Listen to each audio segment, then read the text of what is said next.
Welcome into the DNVR Avalanche pregame show. We got AJ, we got Eric, we got Rudo coming to you live as the Avs are taking on the Anaheim Ducks tonight. Coming off a win, we feel pretty good about things. Coming in at home against Anaheim. A game you should win if you're Colorado? Yes. Okay, I mean, all the respect in the world to the Ducks, Greg Cronin, and how they've started, and some of the revelations that they've had on that roster. The records are pretty similar. That's all I'm saying. Yeah, like they're off to a great start. They've earned that start. They've played quality hockey. But if the Avalanche fancy themselves as one of the teams that's going to be fighting for the cup at the end of the year, you win this game. Okay, that's aggressive. Good pregame show. Let's go. Done here all the way. No expectations for tonight. No Josh Manson. Cogliano is a game time decision. The roster might already be posted, actually. I did not check, so we will see exactly how the lineup ends up shaking out for the Avs. But going to be fairly similar to the other night. It's not particularly helpful at the moment. Never is. McDermott, Cogliano, Jones, and Girard are all on the ice for warm-ups, so nobody knows. No clarity. Someone will be playing, and someone will not. Take your time. While Tiff is figuring out the exact roster, first of all, welcome back from Toronto. Good time. Thank you. It was awesome. Really fun. Glad to be back. And then you lost your hair by the time I was gone. This is what happens. I stress without you, all right? I'm sure it was a blast. We have a ton of content that'll be coming out from that in the coming days here, so sure to keep your eyes on that. You had to watch the Avs from Toronto as you could. How do you feel about them right now? You think they turned a corner here with this last game against Seattle? Yeah, and that one I didn't. The St. Louis I watched. You mostly. Watched the bad one. I was obviously and didn't have him, but I was on my phone and watching, and then the Kraken one caught a little bit of it. Sure.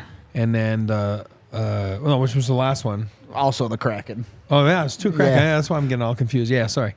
But the last Kraken one, it didn't start right? And then by the time I tuned back in, I turned it back in, they were doing well, and then I rewatched a little bit of it, and so again, the Kraken got the first goal, so just 10 straight times. Yeah, 10 straight, not a big deal.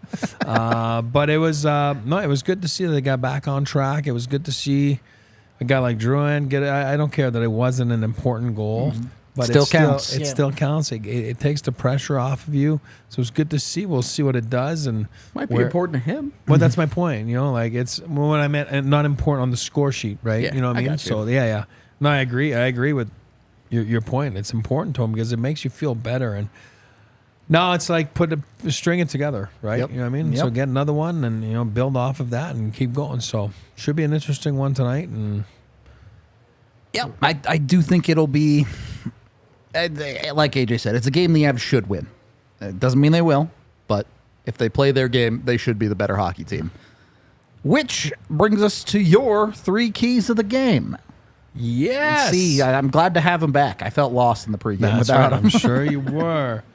Number 1, beware of the comeback kids, right? I mean, it's crazy. They got the NHL record there, 6 out of 15 games where the Ducks have had third-period comebacks. That is absolutely insane.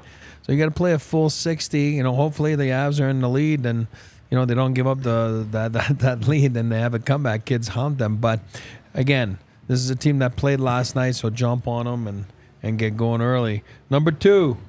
Build off of that last half of that Kraken game, right? We were just talking about it. They managed the puck well. They played not okay, but that was my bad writing there by me. But they played with purpose and emotions. It was nice to see that with some fresh blood in the lineup, right? With some call-ups, and it just shows you sometimes that again, if you're the better team on paper, you got to show it. You got to play with emotion. You got to play with some passion, and they certainly showed that last game and build off of that. Number 3 is get back to home dominance like earlier in the season. They went those 3, 4, 5 at home, whatever it was, and then the last few were not the greatest, right? So make Ball Arena a tough environment, build some momentum, and get going not only with a win to string 2 in a row right now, but also to get going with that home dominance, right? Because you have 3 out of the next 4 that are on the road again. So you got to make sure you win those home games and you get that home record where it makes a big difference at the end of the year in the standings. Yeah. Jumping off of that, the Avs are 4-2 at home so far this year. There you go. But their last couple have not been great. That's it. So You also really want to build that confidence going into Dallas on Saturday. true. A place you have not been very good in many Over the years. last handful of seasons. Yeah, Yeah. and a top of the division showdown. Obviously, you worry about that after tonight, but you do want to be going in the right direction going into that game. Yeah. 100% agree with you. So the only way to do that is play well tonight. Yeah, You can't play tomorrow yet. You can only play today. Looking at that, when we're talking about it is confirmed that Cogliano is in for the forward core and Caleb Jones is in for the defense. And that is what the Avs will be running tonight. No Curtis McDermott, no Josh Manson, of course, as we already said. 4 real lines. 4 real lines. Is anyone more excited than Olofsson about this development? Just saying. Yeah, I if I'm him, I'm elated. But you're going in against an Anaheim team that really on paper you should be better than them at every position, top to bottom. Yeah, and that's a talented Ducks team, though. Not saying they don't have skill. Like that's a more talented team, and Greg Cronin is deservedly getting a lot of credit for this. Yep. But part of it's not just the coaching, but it's the organization's willingness to just play some of these kids, to hand it over to them. You know, the Minchikov on defense, just let him do it. Yep. He's been awesome. He looks great. He's easily my favorite rookie so far. So, in a great Changing your rookie of the year pick. Awesome There's rookie There's class. a bunch of awesome dudes right This now. is we're gonna look back and be like, wow, that rookie class, pretty good. Still believers in your goaltender? You know, just has not gelled there. Yeah. So, I'll say not for this year. 'Kay. Long term, yes. Sure. But not for this I just meant year. for the rookie of the year. Yes. award. Yeah. No. I would be out on that. Pretty quick for 14 games and all, but Life comes at you fast. yeah, the kid in Anaheim though, he really is. He's fun to watch, and he's just another one in this wave of young defensemen that gets involved offensively. He's good in his own zone. Yeah. That's where he needs to do the most work. But the way that he moves pucks, the way that he breaks out, the way that he can contribut offensively, Modern style for sure. It's a great fit for the modern game. So he's my guy that I'm most excited to watch tonight. But yeah, you do look at that Ducks team, man. You take it seriously. Yeah. That's not we talked about Anaheim coming in, like they're probably not going to be very good again. Mason McTavish is having the big leap right now. Yep. You're dealing with a team that it feels like probably isn't there yet, but is by no means an easy out. Really, Troy Terry has not gotten going for real this season. Yep. You know, it seems like he always does pretty well when they're back in Denver in front of the hometown crowd. But just on the whole, like, it's a good team, and they're playing really good, confident hockey. But it's also a young team, young enough that Too dumb to know better. if you can hit them in the mouth a little bit, they're not going to know how to respond. Yeah. And the guy I wanted to talk about was McTavish. You just talked about him. Like, this kid's really taking a different leap this year. He's a bull in a china shop. He looks like he's 30 years old. Doesn't look like, what is he, 19 or something? Like, he's barely like 19, 20, but he looks like he's 30. But he plays like he's 30. He plays like a veteran. He's been there. He's been clutch. He's there every game. He's a big part of those comebacks. I mean, hey, again, 6 comebacks in 15 games. That's a lot. That again, maybe it's not a recipe for success, but also on the flip side of things is shows you they don't quit. You know what I mean? And they got that young mentality where nothing's really bothering them. But a guy like McTavish is really taking the bull by the horn, and he's been pretty impressive. We kind of already mentioned Greg Cronin, the Avs' previous AHL coach. Are there any trade secrets there? Does he have any secret info on maybe a weakness in the Avs system or something? Yeah, I mean, again, the Avs, you don't play it's like when you trade a guy, right? You don't change your systems and everything. So you know that it's probably a little bit easier preparation-wise as a coach when you're playing against a team that you were part of 5 years, right? Crow was there for 5 years, so it's a little bit easier. But then again, it gets chaotic out there. We all know that when the puck drops. But again, when he talks about tendencies, yeah, I mean he's on top of what, and the Eagles always try to be in sync with the Avs, right? You know what I mean? Like when it came down to the playing styles and everything. So yeah, I think it makes it easier for him. But then again, his brain is wired that way. You know what I mean? But the players that are playing the Avs on the ice aren't that Don't wired know like that he system is, right? quite the same way. Yeah, for sure. Yeah, and the reverse is also going to be true though. Like because he's going to want to coach, not necessarily the Avs style, but in his style, pretty similar. Yeah. Otherwise, he wouldn't have gotten that job if he was going to be like, all right, I'm going to come in and be a completely different coach. Yeah, no. And the Ducks have not played the way they did under Dallas Eakins. Yep. True. They play a lot more of an Avalanche style of game. Up tempo. So the Avalanche are going to be quite comfortable with that. So if the Ducks try and get into that kind of track meet with them, we'll see exactly how it goes for him. you got to Might be be careful. tough. You got to be Mason McTavish having a hell of a start to his season. But you want to get into a track meet with the Mikko Rantanen, Nathan McKinnons of the world? Like, I know who I put my money on. That might be the most consistent path to success for them, and that's just their best hope at it. But they might be shown what it really is supposed to look like tonight. We'll see. It can be tough sledding, man. My last thing goes back to that home ice, and I want to do a little would you rather. As the Avs, would you rather at home be known as an offensive team or a defensive team? Do you want to be a team that's dropping a ton of goals on teams at home, or do you want to be the team that gives up absolutely nothing at home?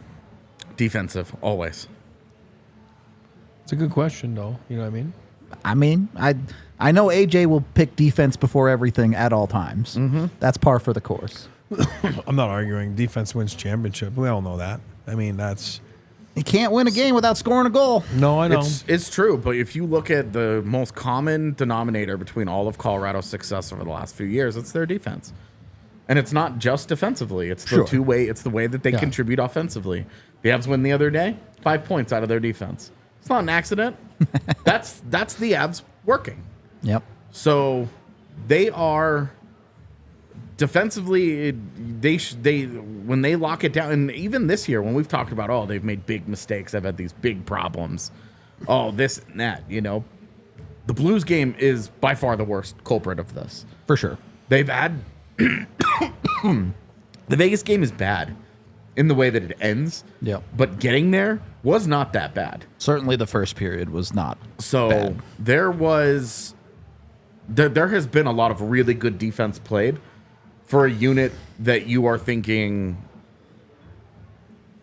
has a consistent level that it can get to and chew them up, and that's what I want to see. I want to see them put the vice grip on. I want this 22 shots a night thing to be normal.